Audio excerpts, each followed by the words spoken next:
మీ ఇద్దరిని శక్తివంతులుగా మార్చడానికి నేనే స్వయంగా మీకు సాయం చేస్తాను. ఇక వెళ్ళి నిద్రపోండి. ఉదయాన్నే సాధన మొదలు పెట్టాలి. మీ ఇద్దరిని ఊతికి ఆరేస్తాను. అలాగా? ఈవిడ్ని బామ్మగారంటే ఎవరు నమ్మరు. దాని గురించి నీకేం తెలీదు. ఆయాసే గారు, నన్ను క్షమించండి. హ్మ్?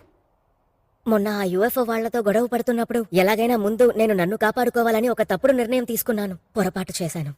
దాని గురించి ఇప్పుడెందుకులే, వదిలే. కానీ మిస్ అయాసే, మీరు సెల్ఫిష్ గా ఆలోచించకుండా నన్ను కాపాడాలని వాటిని ఎదిరించి తలబడ్డారు.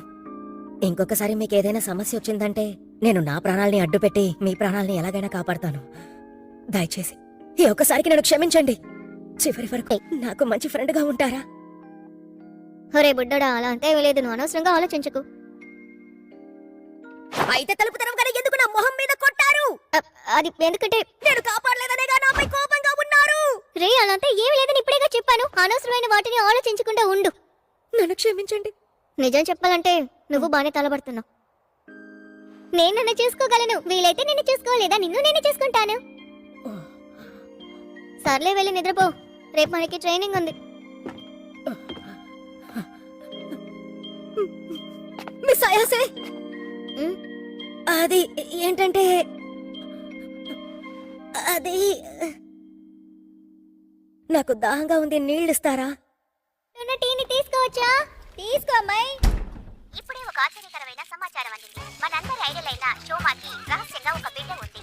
అంతేకాకుండా తను చిన్నవాడే కాదు, తన వయసు 27 ఏళ్ళు. అదే కదా, అప్పుడే అనుకున్నాను. ఇలాంటి వాళ్ళు ఎక్కడి నుంచి వస్తారో ఏంటో. ఇంకా ఆయనకి పెళ్ళైంది కూడా. నేనిప్పుడే వాళ్ళ మ్యారేజ్ సర్టిఫికెట్ ని చూసాం. ఇటువంటి వాటినే చూస్తారా? ఏ మనుషులు వీడు అర్జెంటుగా బాత్రూమ్ వెళ్ళాలంటే కొద్దిసేపు ఓర్చుకో. ఇక్కడ ఏం చేయకు.